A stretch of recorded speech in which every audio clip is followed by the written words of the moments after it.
Whether thou art a ghost that hath come from the earth, or a phantom of night that hath no home, or one that lieth dead in the desert, or a ghost unburied, or a demon, or a ghoul, whatever thou be until thou art removed, thou shalt find here no water to drink. Thou shalt not stretch forth thy hand to our own. Into our house enter thou not. Through our fence break through thou not. We are protected, though we may be frightened. Our life you may not steal, though we may be scared to death. Still freaked out by the intro. Third episode, still weirded out. I know. I was looking at the girl crawling, and I was thinking about our horror house, our haunted house from last week. Oh, yes. And I was like, oh my God, kids crawling out of the house, things crawling out of the basement. Like my mind just crawling immediately. things very creepy. That's why part of why The Ring scared me so much when I first saw it. I don't think I saw The Ring, to be quite honest. Ringu, the original, and then The Ring, Japanese, the American or version. I something? believe it was Japanese. Yeah. Japanese, Japan and Korea kick out some really good horror flicks. But it's just that stilted movement, crawling. It's just where it's like, it's a human-ish thing, but not moving how a human's supposed to move. Well, in that our disconnection is very scary. In our intro video, what kills me is that you don't see her face. So at one, I just am waiting for her head to go up and black eyes or like weird humanoid face or just anything other than a cute girl. Welcome to Scared to Death. Hey, y'all. I'm Dan Cummins. This is my wife and co-host, Lindsay Cummins. Oh, I mean, I was pausing. I didn't know. I didn't know after last week. Well, last week you just you step all over me. So now I'm like, oh, geez. Like, should I speak for myself or did you want to be a misogynistic guy? And Oh, wow. It really escalated quick. just kidding. You're not at all. I just like to give you a lot of shit. Are you so you're Hi, Lindsay my name's Cummins? Lindsay. There we go. I'm here with my co-host. There we go. We can flip it around. Ooh. You can start it. No, thanks. I don't mind you starting it. You have more experience. This is your world, so I don't mind taking a back seat. I just don't also do a good job of not being the boss. Let's be honest. I know that is a thing in our relationship for sure. Lindsay likes me to pick the restaurants, likes me to drive, likes me to make a lot of decisions in theory. But what she really likes to do is be able to second guess somebody else's decisions. Maybe. Because it's never like, it's a constant thing of like, well, where do you want to eat? And I'll be like, I don't know where you want to eat. I don't know. Why don't you just pick? And then I'll pick. This is every day in our life. And then I'll just be like, yeah, let's go grab some tacos. Not really feeling like Mexican. All right, well, let's just go grab sushi. Then you pick. It's constant. Or it's a lot of it used to be for a long relationship. You have gotten better. I've gotten better where I'm just like, no, I truly don't care. And then whatever you say, even if internally I'm like, fuck, that's the one thing I didn't want. Right. I just go with it because I recognize how annoying it is. I remember for driving, it became a thing where I know you backed off then, where I got to the point where I was like, here's the deal. You drive or you shut up and let me drive. But those are the two options. But in my defense, you've become a significantly better driver. That's true. That's true. I'm not the best driver. And I've gotten better. I've worked on being a smoother driver. Yeah. So how'd you do last week? Anyways, because no one wants to listen to our bullshit banter. We can rip it. We can talk later in the show. Yeah, we can can talk later in the make show. We're fun going to of get to the each other. stories first. 2 scary stories every week. That's what Scared to Death is. If you're a new listener, it's 2 supposedly true, purportedly true tales of horror. True. Murder mysteries, paranormal, aliens, all kinds, anything scary and unexplained. And Lindsay doesn't know what the stories are going to be. I do, and I'm trying to scare her every week. And last week, you win. I was fucking scared. Yeah, and I got scared. And you had Let's recap later. Let's dive into it. Because there are some things we need to talk about. I've got my handy dandy, keep me safe unicorn fuzzies on. I have to get my cloak of protection blanket because it makes me feel better. For anybody who is just tuning in for the first time, I do this every time because I like the idea of pulling the blanket up over my head if something seems a little too spooky. And you did that last week. I think there was a full, I think I went completely under. Yep. I didn't watch the video afterwards because I didn't want to hear the story again. Once was enough. Well, here's this week's tales. Okay. And new episodes every Tuesday, midnight Pacific. Today's first story, definitely the less intense of the two, in my opinion, but still very spooky. It's a story of various spirits that may haunt Madison, Mississippi's Gothic chapel, the Chapel of the Cross. Okay. Second story, holy shit. The story of the Pun intended. Hinterkaifeck farm mystery family murder. We traveled to Germany for that one, deeply disturbing. Really not into the thought of being murdered on a farm. Or anywhere, really. Right, but something about farm, because immediately I'm just thinking about all the weird farm equipment and every strange horror movie you've ever seen. Everybody got murdered on this farm. Well, and all of them. Yeah, probably tortured. Like my mind is already there. It's a very strange murder mystery. and the origin may be paranormal. Cool. That sounds like so much fun. Take me there. So let's get to the first story. Time for today's first tale. Madison, Mississippi's haunted Chapel of the Cross. The word Gothic goes hand in hand with haunted. Gloomy medieval architecture, pointed arches, pointed arches. Ooh. Not archers. Either or. Flying buttresses, tall, thin windows that always seem like they're waiting to reveal a strange face peering out of them. There's a Gothic chapel in Madison, Mississippi, a sleepy suburb of Jackson, built in 1851. Madison, originally just a little railroad town that Jackson would eventually expand next to. In its lone Gothic chapel, the Chapel of the Cross is considered to be an architectural masterpiece, also thought to be extremely haunted. Fun. Today, the Chapel of the Cross is listed on the National Register of Historic Places. It's a fully functioning church, active congregation, has an attached cemetery that also appears to be pretty active. Probably. The Chapel of the Cross and its accompanying graveyard locked up at 6 p.m. each night. The church grounds supposedly locked to keep vandals from damaging the property, even though they've never had a vandal problem. It's to keep people out so they're not in there searching for things. Bing, bing, bing. Grave diggers. Yep. Some think the grounds are locked up to keep them macabrely curious, away from the restless spirits that many think are haunting this place. One of the many poltergeist activities observed in the chapel is the church organ playing on its own late at night. Don't like that. One might think that some local teens may be behind this, but again, it's locked securely at night. Nobody has any idea who or what plays the organ. No one's sneaking in there to play an organ. Don't be ridiculous. Far creepier than some unexplained music are the bloodstains. From time to time on the chapel's stone floor, bloodstains will appear. Nobody can figure out what's causing them, and then as suddenly as they do appear, they go away. Sometimes sightings of these bloodstains are accompanied by the sound of someone giggling. Why is giggling scarier than laughing, too? Giggling just seems more sinister. Yeah, it's creepy. Where does the paranormal blood come from? Perhaps from the legend of a murderous caretaker. There's a story about one of the Chapel of the Cross's early caretakers. One night, he supposedly became enraged with his giggling wife, and in a moment of blind rage, some say he murdered her, then proceeded to cut her head off right there in the chapel, then quickly hid her body, cleared up the bloody mess. Once the shock of the murder and the cover-up wore off, he became so overcome with guilt, he hanged himself from the chapel's rafters. Oh, terrible. Is this caretaker's murdered wife the source of the giggling? Is it her blood appearing on the floor? And there's numerous other legends and sightings. One incident involves 4 students from nearby Christian Liberal Arts College, Belhaven University. When the students were walking home one night, they decided to snoop around the grounds of the chapel they'd walked by many times before.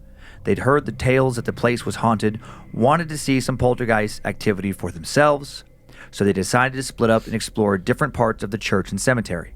Okay.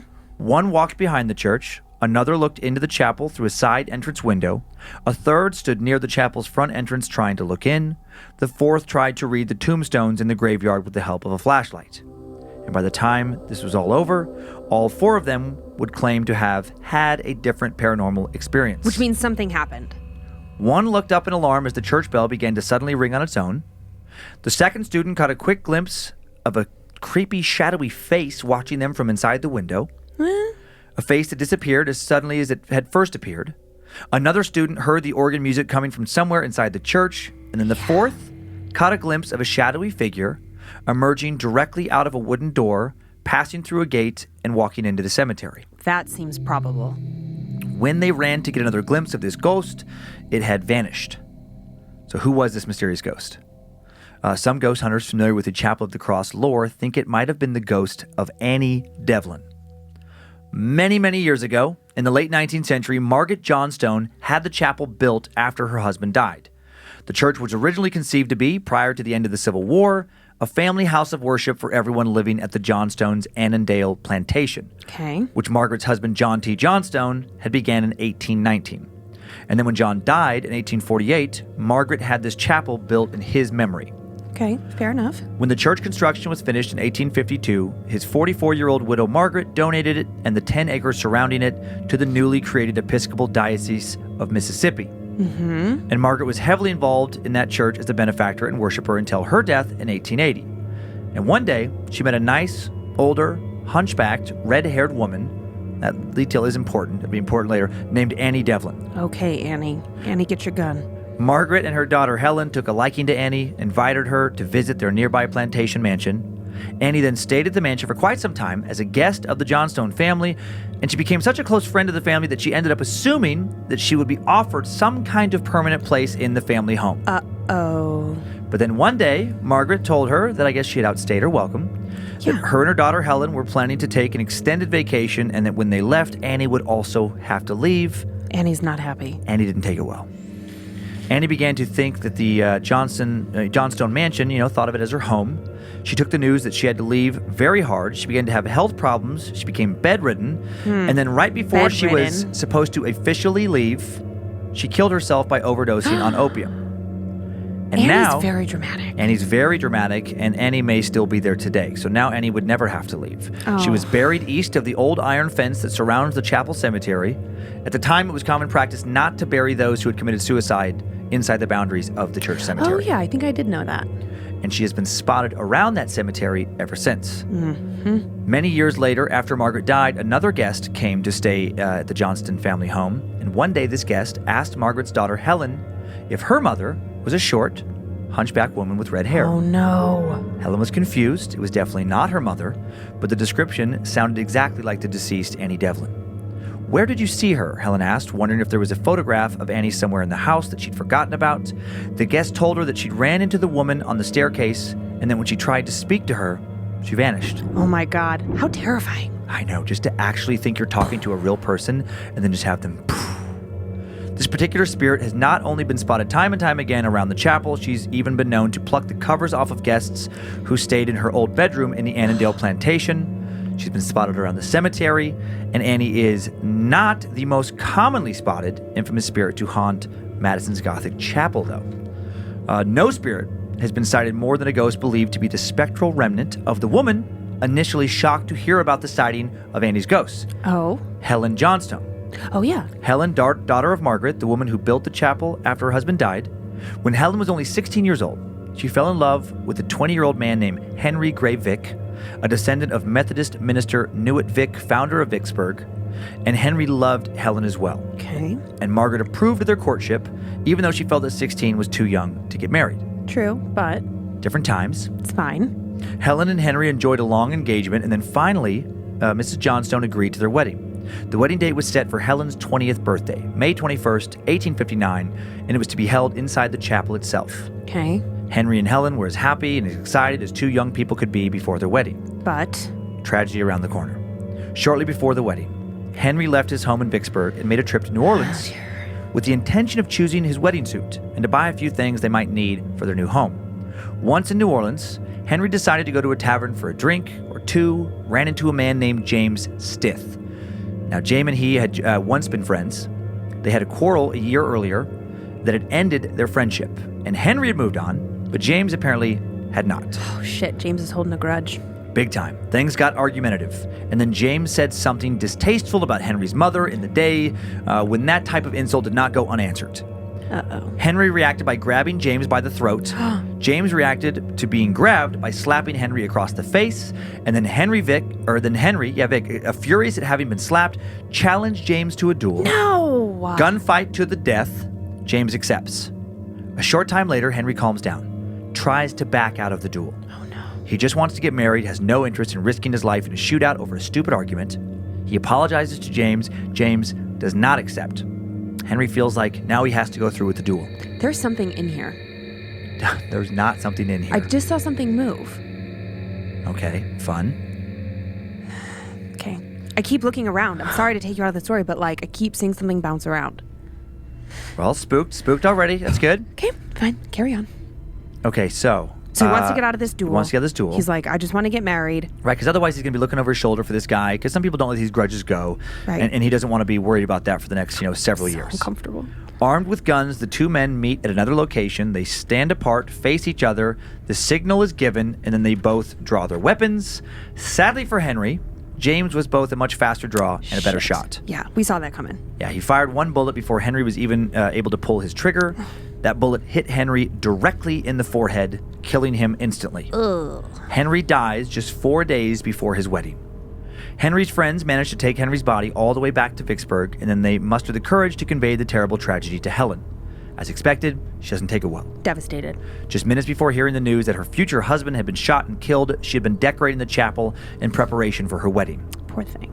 This is going to be her birthday as well, if you remember. Yeah. Amid hysterical sobs, Helen requests that Henry be buried in the chapel graveyard. She also wants a spot to be left free beside him so she could at least join him and be together in death. Sweet, right, yeah. Helen then became so depressed that she would sit on a wrought iron bench beside Henry's grave, weeping and talking to him for hours following his burial. Her mother, Margaret, became concerned about Helen, about her grief. She sends Helen to Scotland for a few months to try and help heal her sorrow. That's not going to work. When she finally returns, Helen has recovered as much as you could expect someone to recover. Yeah. Then almost a decade later, when she's nearly 30 years old, Margaret persuades her daughter Helen to marry a local minister, George Harris. Okay. And legend has it that while Helen does agree to marry him, she also tells him that while she will be a good wife to him, that, she will have kids with him, she will never love him the way she loved Henry, and when she dies, she still wants to be buried next to Henry. Weird. Hasn't let it go. George accepts these terms. He and Helen would be husband and wife for over 40 years. He would die in 1911. Helen would die 6 years later in 1917 at the age of 78, but she never fully recovered from Henry's death nearly 50 years earlier. And then, against her wishes, her family buries her alongside George Harris's grave. No. She did have 3 kids with him, but this was not next to Henry as she had wished. Right, which means she's coming back. Since her death in 1917, there have been numerous reports of a young woman in an old-fashioned mourning dress drifting through the chapel cemetery. Sometimes this ghost is spotted on a little bench sitting next to another apparition that may be Henry. Love. Is it Helen? Is she still filled with sorrow and grief Yes, because she's still not with Henry in course. death? The spirit has been observed to stop at Henry Vick's grave, weep, touch the moss-covered letters of his name, even gently wipe away the autumn leaves. She's sometimes so real that people have approached her, thinking her to be a human in obvious grief and despair, only to be stunned when her ghost promptly disappears.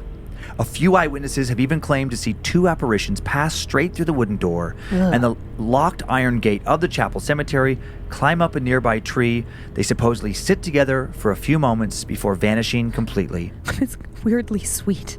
One can only hope these spirits are none other than Helen and Henry finally spending time together in death, fulfilling each other's deep desire to be the couple that weren't meant to be in life. Okay, so all the apparition, it definitely freaks me out. And if I didn't know the context of the story and saw just any fucking ghosty thing, I would lose my mind. But knowing the story, I'm like, oh, I kind of wish I could see that because that sounds real sweet, which is fucking insane. Yeah. Because then that means that, ghosts are real, which I think that they're real. And I know that's something that we talk about here. Yeah. If the bad things are real, then the good things could be real. So, I don't know, that actually... Yeah, that last part, it's creepy to me. Creepy. I get myself to chill just for a second thinking about, the powers somebody could have that, in death like that. Well. And just thinking about seeing I'm not an letting apparition. you go when you die. But yeah, interesting and sweet too. Let's get a few this first picture is of this is the church. Okay, so a standard old church. Yeah, the Chapel of the Cross. Would definitely be creepy at night. Yeah, just the stone structure. Here's another picture. And also the students that went in there. That part of the story kind of got me more than anything, because if you've got 4 people all on the hunt for this, maybe the shadowy figure in the window, that could, be a figment of your imagination. But the apparition walking towards the cemetery. and they also I think they were all back together at that point, and they all saw it, or one of them saw it, and they tried. I believe to chase it was after one and tries to chase. Yeah, I Yeah. might have phrased that poorly, but I believe it was Yeah. just there was a fourth person. And the bloody footprint thing, that's the thing that really just the gets blood on me. the stone floor. I'm going to tell you a story about footprints in a second. Okay, this now I didn't. I think you added footprint because of what you're thinking about. There was just blood that magically appears on the stone. Oh, and then it disappears. And then it disappears. Oh, it did. It did. Triggered a memory. It did. This next picture is of the cemetery. Okay. So there's one shot of the cemetery. Is that the bench? Yeah, that's one of the Now I don't know if that's the bench that would have The been bench. there. Yeah, when Helen was young. But yes, that's the bench Sure. that people have spotted an apparition on. And then one more picture, a little better picture of the cemetery. I mean, it is a creepy cemetery. But I love old cemeteries. Okay, this is shot in the daylight. I'm like, oh, it's so pretty. Exactly. It's so cool. At night, night, I would be different. losing my shit. Different. We have a Right. cemetery across the street from where we record. Right. And it's fine during the day, but I've never gone there at night. Right, exactly. Yeah, exactly. We record, I mean, right now we're what, 40, 50, 60 feet from that cemetery? Yeah, it's right there. Yeah, directly across the street. Seems fine. Don't know if I'd be hanging out there at night. No, but maybe we should take a scared to death field trip one night. Ooh, okay. I mean, it is right there. It's right there. Oh, there's one more quick. You motherfucker. That's some gift. It's so stupid. That is from Dolly Dearest. But This is Dolly in my Dearest. mind, I was like, brace yourself. You know he's going to play tricks on you. All Now, this is Dolly Dearest. right, enough. We got it. It's from a No, she can stay. She can No, stay. she can't. She's from a 1991 comedy horror film. It's not funny. It's about a demon possessing a little doll, kind of Child's Play-esque. Or Denise Baby Crosby, Secret. Rip Torn. Kind of like Baby Secret. Denise, kind of like Enough. somewhat unknown Producer actors. Joe, please remove the GIF. Otherwise, tonight when I close my eyes, that's all I'm going to see. Thank you. Thank you, Internet, for providing. Oh, she She's popped back. back up for us. Oh, there Yeah. she is. Oh, there she is. Sorry, I was ready now. Okay, can I tell you about my footprint Yes, thing? so I want to hear what this triggered in you as far as what memory. So my childhood best friend, her whole family and like spending time with her definitely opened me up to the possibility of various like spirits and ideas and things that could happen that, Yeah. when you're young, you definitely entertain those ideas more anyways. But Right. Things constantly happened when I was with her or around her. Right. So like I'll reference her a lot, I'm sure, in this show. Yeah. But so I remember her telling me a story about a cousin's kid, so like a second cousin. They were all at said cousin's house and playing, and there was a pool table, and somebody had like a young child, like 2 or 3 or 5, like Sure. okay, and the kid, maybe the kid was even a little bit older than that, and they were hanging on the edge of the pool table.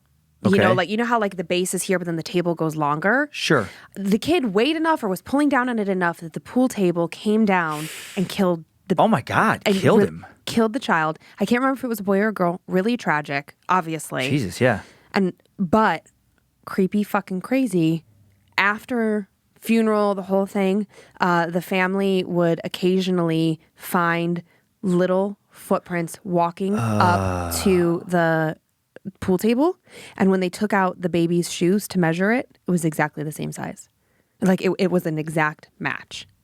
Is that fucking insane? That's And so when she told creepy. me, I remember being like, bull fucking shit. And her whole family was like, oh no, that's a thing. Now that could be like a family legend, a family myth. Like, I don't. Interesting that they all corroborated it, though. Right, and I don't know if this was like a twice removed cousin. Like, was it someone that I never met? But Right. yeah. So the bloody footprints immediately. I mean, Ooh, you spooked me on that one.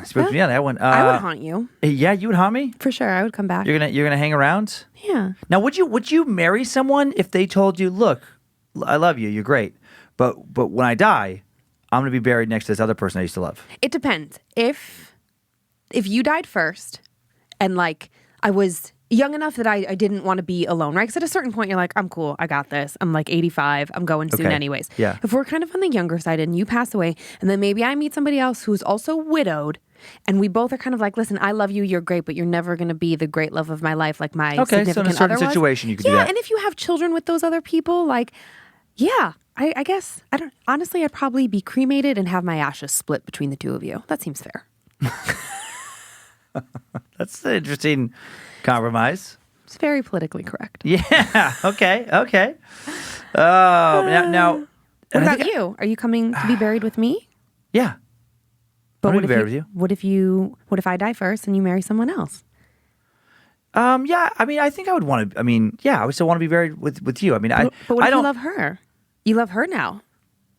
There's not a wrong answer. You're not going to be in I trouble know, for this I know. later. It's I mean, weird. it's one of those complicated. weird things with love where it's like, you can't. Well, it's like when you're in a relationship with somebody, like, there's no way, this is it. And then later you're like, oh, God, what was I thinking? And then but I don't think that would happen with us. I don't know. I would hope not. I would hope not. Considering that we got married later in life. I mean, not later, but like we were adults. We weren't. Yeah.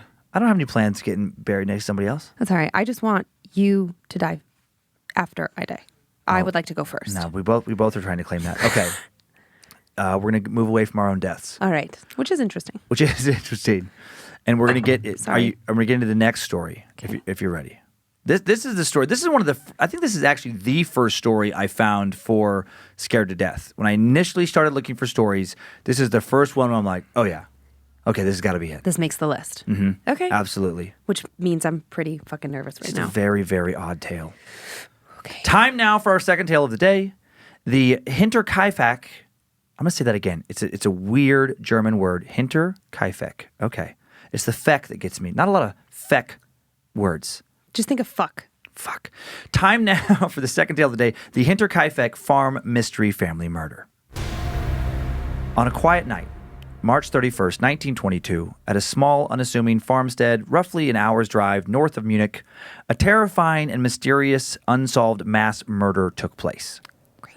Many have thought that some type of demonic infestation or something else not of this world has something to do with these murders. Chills already.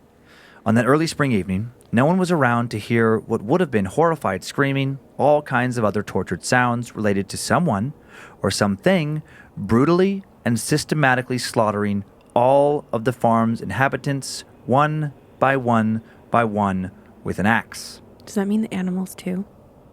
Just people. Okay. The ill-fated family who lived on Hinterkaifeck Farm were the Grubers. There was Andreas, a 73-year-old farmer, and all-around terrible human being, as you're about to find out. His 72-year-old wife, Cecilia, their 35-year-old widowed daughter, Victoria. Her husband had died in World War I, and then Victoria's children, little 7-year-old Cecilia and 2-year-old Joseph. So 2 Cecilias. And on that terrible and mysterious night, the family's new maid, Maria Baumgartner, who had arrived at the farm only a few hours before, also became an unfortunate victim to whatever butchered the entire family and then also the maid. The Grubers were well known locally, thought to be a successful family, at least financially. They weren't particularly well liked amongst the locals for some shady reasons we'll get into in a moment, mostly just pretty much entirely because of the father. They're referred to as reclusive, which again will make sense after what you're about to hear about them. The family lived just over a half mile outside the little hamlet of Kaifeck, which lay behind the tiny town of Wangen, which had been incorporated into the present town of Weidhofen. So just over 2,000 people in this area when the murders happened. It's just a super sleepy little cluster of Bavarian villages. Okay. The Grubers lived far enough away from the nearest neighbor to not be heard, which adds to the mystery. Mm-hmm. No one heard anything, regarding the murders, but no one would. You just didn't hear anything going on at the farm ever. Okay. The Grubers were a big source of local gossip, particularly because it was apparently well known that Andreas regularly beat his wife, Cecilia.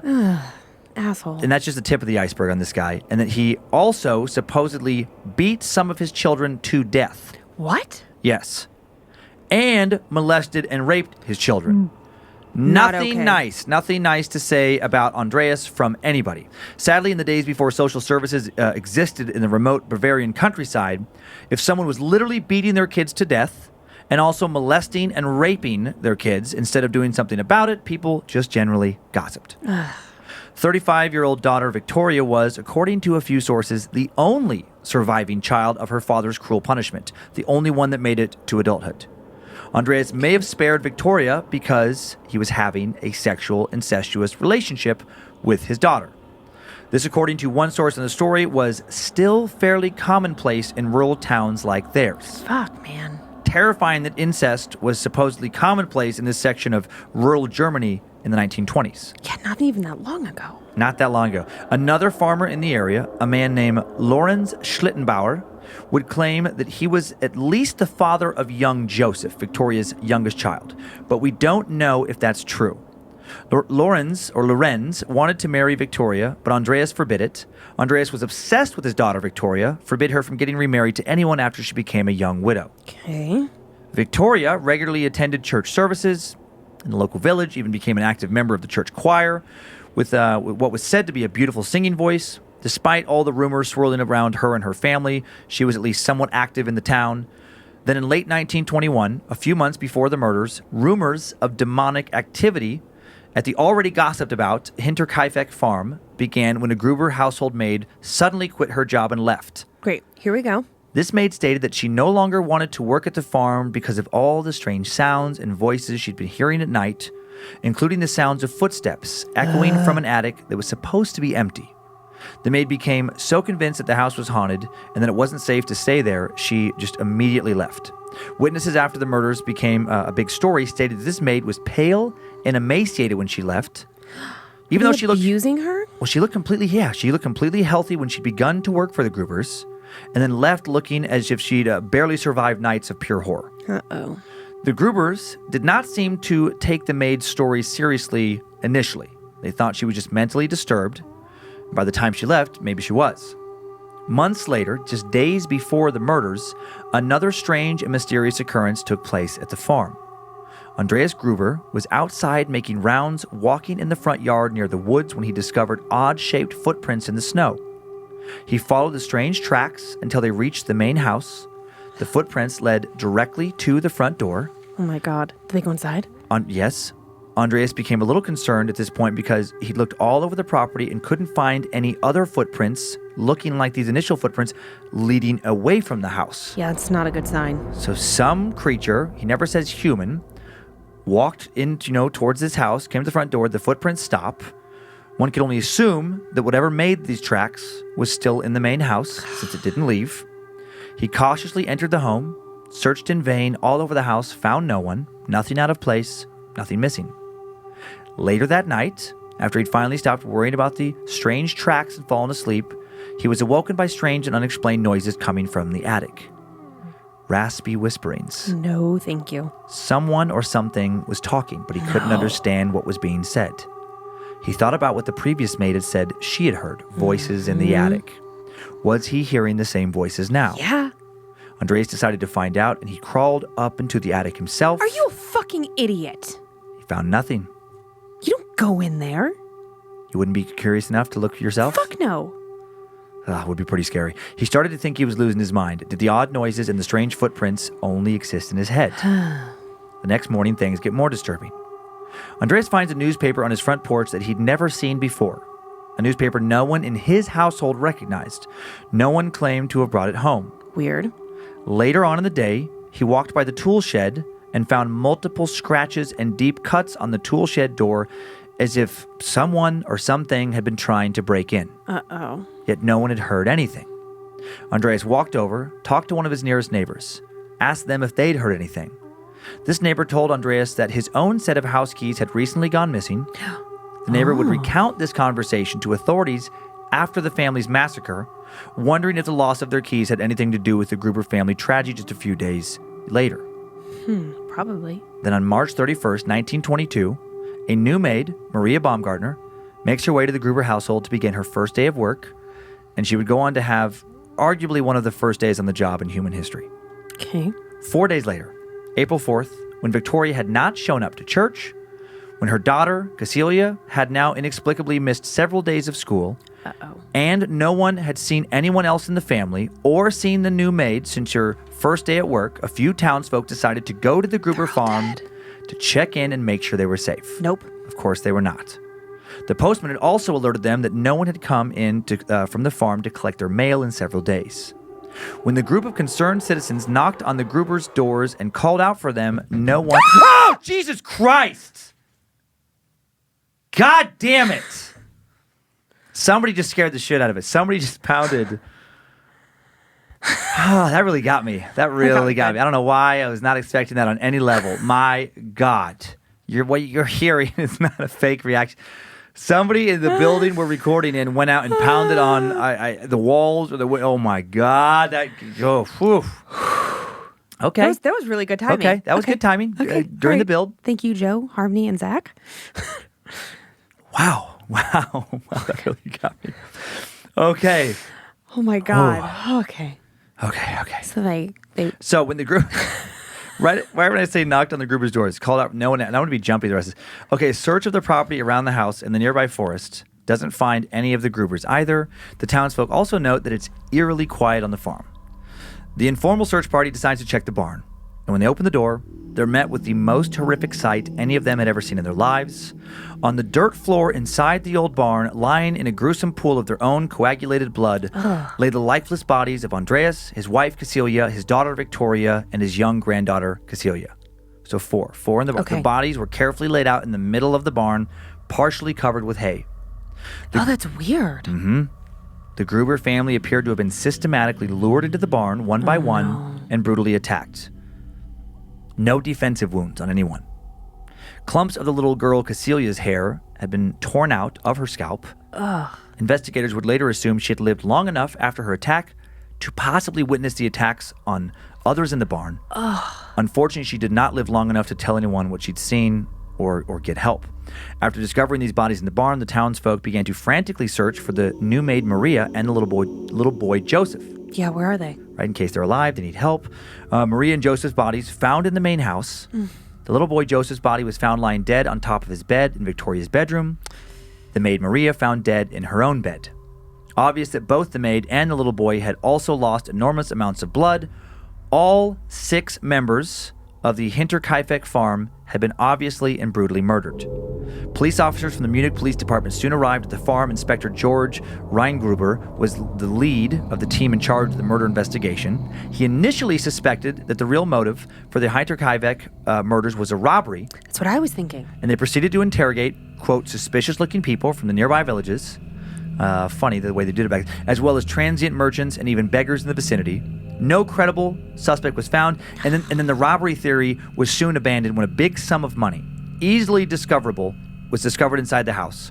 During the investigation, all the other family valuables were found to have been they were intact. Nothing was taken. 6 people murdered, nothing taken from the farm. During the ongoing police investigation, it was discovered that a few weeks before the hellish night at Hinterkaifeck, Victoria had completely emptied her bank account.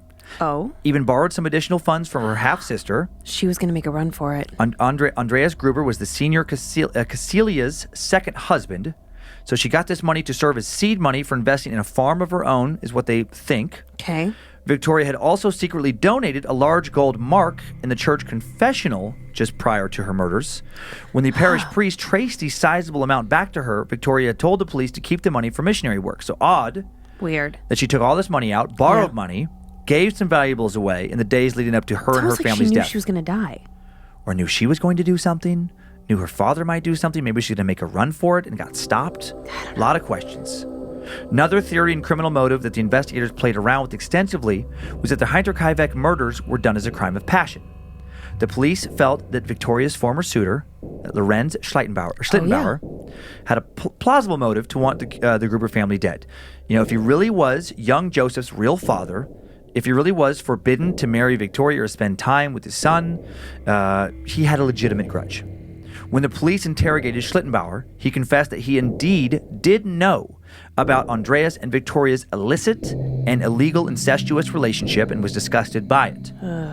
The police then wondered if this incestuous relationship had enraged the love-struck Schlittenbauer, and he retaliated by killing the entire family, even his alleged son, young Joseph. Crazy, sure, but people have done crazier things in moments of passion. Right.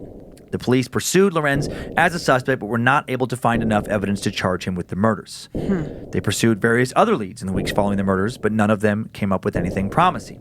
So no suspects. A day after the discovery of the murders, April 5th, 1922, the court physician, Dr. Johann Baptist Müller, performed all the medical autopsies in the barn of the farmstead. He established that a farm tool, such as a mattock, a.k.a. a German pickaxe, was the murder weapon. And this is very interesting to me. Each murder victim had been killed in the same way, with a single powerful blow to the head with this axe. Weird. One blow for every person. Who would be precise enough with this axe to kill each person one blow? The exact same thing over and over. One blow to the head, over and way. over. The autopsy showed that all the victims died instantly except for the little girl and daughter of Victoria, Cecilia. So Awful. the doctor speculated that the terrified little girl survived for several hours after the single blow to her head. Determined that the little girl herself had quite possibly pulled out her own hair while the life seeped out of her little body on the barn floor. She was understandably in a pure panic and shock. The police spent days investigating the crime scene, concluding that an intruder must have figured out a way to lure Andreas, Cecilia, her daughter Victoria, young Cecilia, into the barn one at a time over a series of hours, hitting each of them again with that axe a single time. The first two victims were thought to be Victoria and her mother Cecilia because they weren't dressed in bedclothes and their deaths had probably occurred earlier in the day than most. Okay.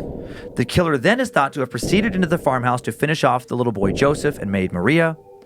Another curious note about the crime scene, some true crime authors have noticed, is that all the bodies were covered by some type of material. Right, that got me. The bodies in the barn covered with hay, Joseph covered with his mother's skirt, the maid Maria covered using a bedsheet. This strange show of delayed courtesy, false modesty for the dead bodies, points towards a theory that the killer had some sort of emotional bond or connection with the victims by covering them up, maybe hiding from what he or she had done. Another bizarre occurrence to add to an already convoluted murder mystery is what the neighbors witnessed on the weekend right after the murders. Oh, what happened? The date of death was determined to be March 31st, and it was 4 days before anyone discovered the bodies. Okay. However, neighbors claimed to have seen smoke coming out of the chimney on the last 2 days, and all of the animals on the farm were well fed. The family dog was tied up in the barn unharmed with food and water. No indication that they had gone over a half week without food. Weird. The bed in the farmhouse also showed signs of recently being slept in. All of this seems to indicate that after the victims were murdered, the killer stayed around for a few days, unbothered by the covered corpses surrounding them. That's weird. The murderer slept in the house, even cooked food. Smoke from the chimney that the neighbors claimed to see that would indicate the cooking. Over the following years, the police would question over 100 murder suspects. Wow. They'd even employ clairvoyants to try and figure out what really happened at the Hydro-Quebec farm. None of this investigation techniques, none of it solved the mystery. To this day, no one knows what happened. If the noises in the attic that the maid of the Grubers heard before she left were actually noises made by the later murderer, a human murderer, that would mean that this killer had been hiding in the attic for over 6 months. Just waiting. Then right after the brutal murders, did this same killer stay for a few more days to savor their kills? So fucked up.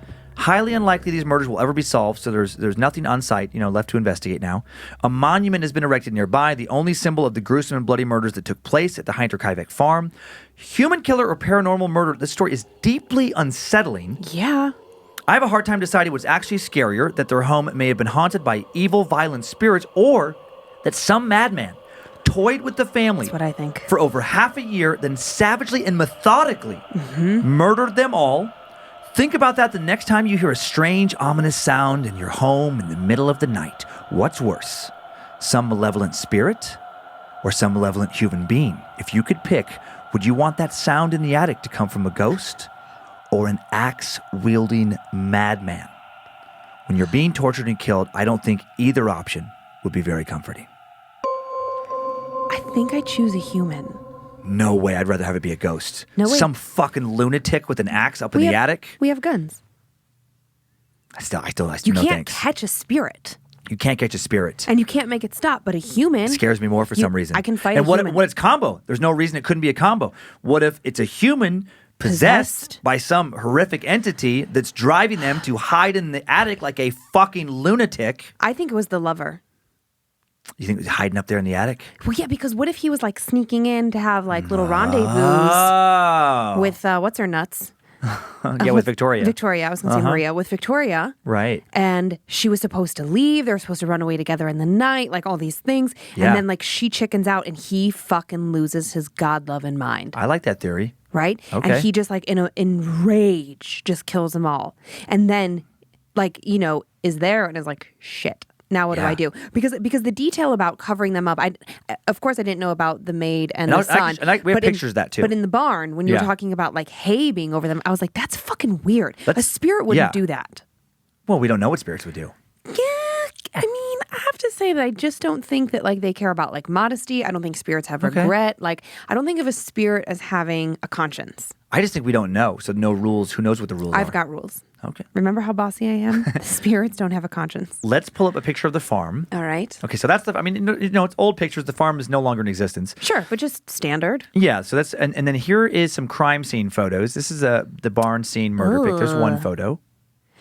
It was the axe situation? I'll show you. I'll show you. In the back? Here's another crime scene. Now this next one you can see it's not a great, I mean, okay. the blood on her head though, it looks like she was hit right around the forehead. Like right in the bled down the front of her clothes there. And here's the axe itself. So it's like a little mining axe. Yeah. Like a little pickaxe. So specific. Oh, what yeah. did the lover do? Do we know what his job was? But we got one more axe picture. I'm nervous that you're gonna. This is the. Now this doesn't have anything to do with the Hydro-Quebec, but this is a picture. I knew that was coming. Of a weird. If every time we do demon this, lady the with the last axe. photo is I gotta mix it a up. joke photo. I gotta mix them up. I would like to tell you that I told them to bang on the window. Oh, you did that? I did. That scared the shit out of me. I knew it would. It scared you though too. Yeah, I know. I knew it was 'Cause you coming. forgot? And I even told no. I mean, yes, I was in the story and I forgot. But also, I told them I was like, I'm gonna fucking scream too because I don't know when it's coming because I don't know Right. the story, so it's not like it's. Well, you know what? Good job because I wasn't Thank you. expecting it on any level. Yeah. Well. Now I have a prepared. new level of fear when I record in here. I'm gonna fuck you up every time I can. Perfect. That's love. Love is scaring the shit out of the person that you share a bed with.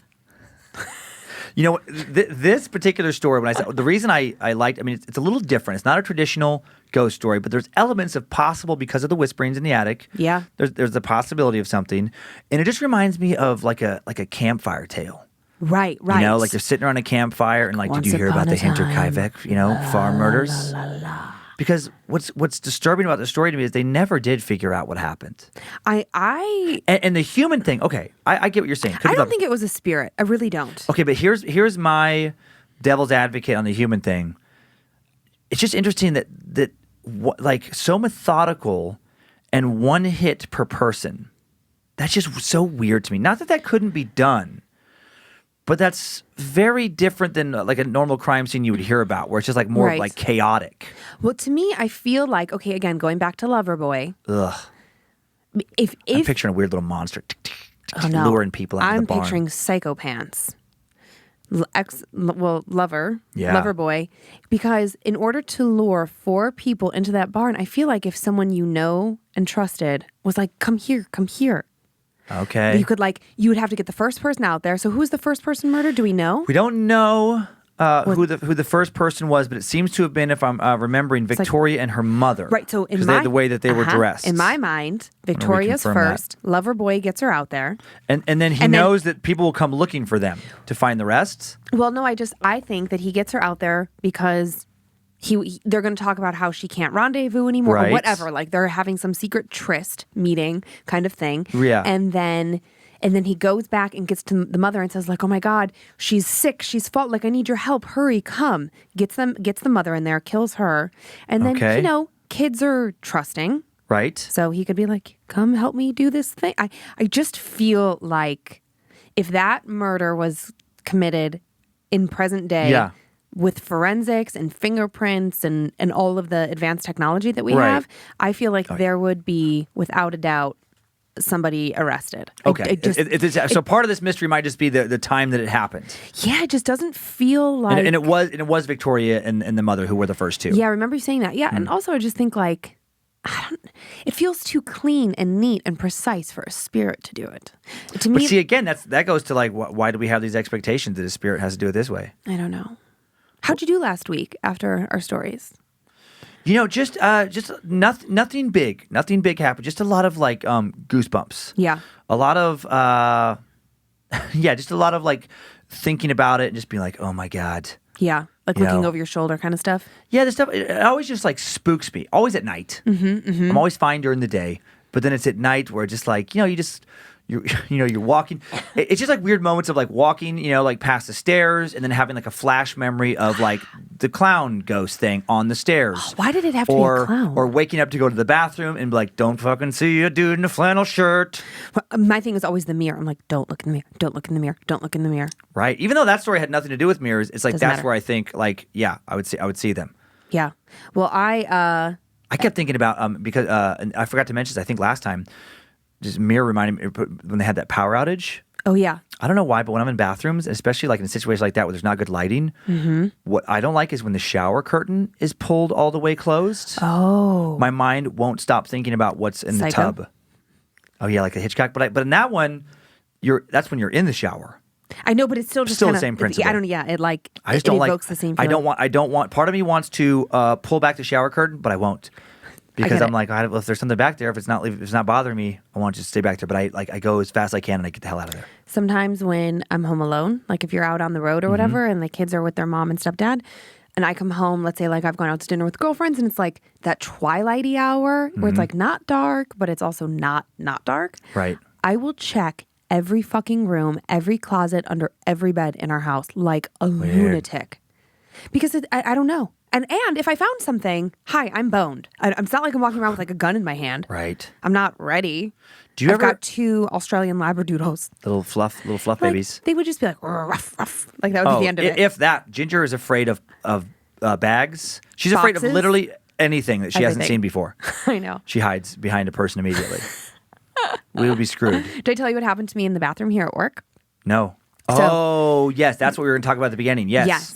So after our last story, I was saying that I felt like we pulled something into this room. Like it felt Right. particularly cold and spooky. And even during this story, I saw, it could have just been a shadow, but I swear to God, I saw like, it just felt like something moving. It's probably just a shadow or like a fly. I thought Yeah. maybe there was a fly in here, but somehow that's creepy to me because flies over dead bodies. Like, I don't know. I can't handle Yeah. it just being a fly. So anyways, I was already like spooked when I came into the room because I was thinking about last week, after we recorded, I go to the bathroom and we're in a shared space, right? So we have like a 3-stall bathroom for people who don't know, right? Like like in any kind of office building. Yeah. So I go in there. I'm the only person in there. I'm in stall number 1. I'm doing my thing. Yeah. And in a girl's bathroom stall, I don't know how it is in a dude's, but there's always a metal garbage can for girl stuff. Yeah. Right? And I'm not touching mine. I don't need it for any reason. And I hear the one next to me opening and closing. It's like a very distinct, like metal on metal sound. And then I was like, hello? Hello? Is there anybody in here? Because I thought like there could have been somebody in there and I just didn't know it. Yeah. I finished my business really fast. I popped into the next stall. Fucking no one, nothing. None of the like garbage can lids were up within the stall. Like I'm looking at everything. All the toilet seats were down. Like nothing was Weird. out of place. That bathroom has freaked me out since you did your time suck on Annalise Michelle. Yeah.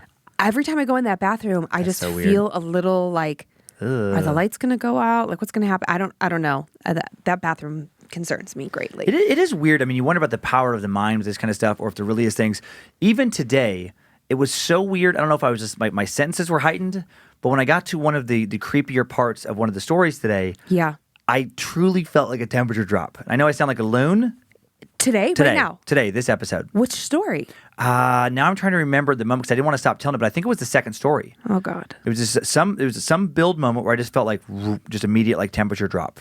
I'm like, what is that? This room, Yeah, this weird we're cold probably going to room. talk about this forever and ever as long as this podcast exists. This room is significantly colder. You know what'd be creepy is if like the more horror tales The colder that are it got. told in here, the colder it gets. Like we're just changing the energy of the room. I mean, thank God we say our prayers. Right, we have the little protection Yeah. spell up front, and then at the end is another little protection And I'm spell going to that get some sage. You're gonna get some sage? Yeah, I think it's time. It is funny, like with 3 all this, episodes with all this in, stuff. and I want sage. I want a rosary. I'll take if anybody wants to send us some protection things, I will take Yeah. it.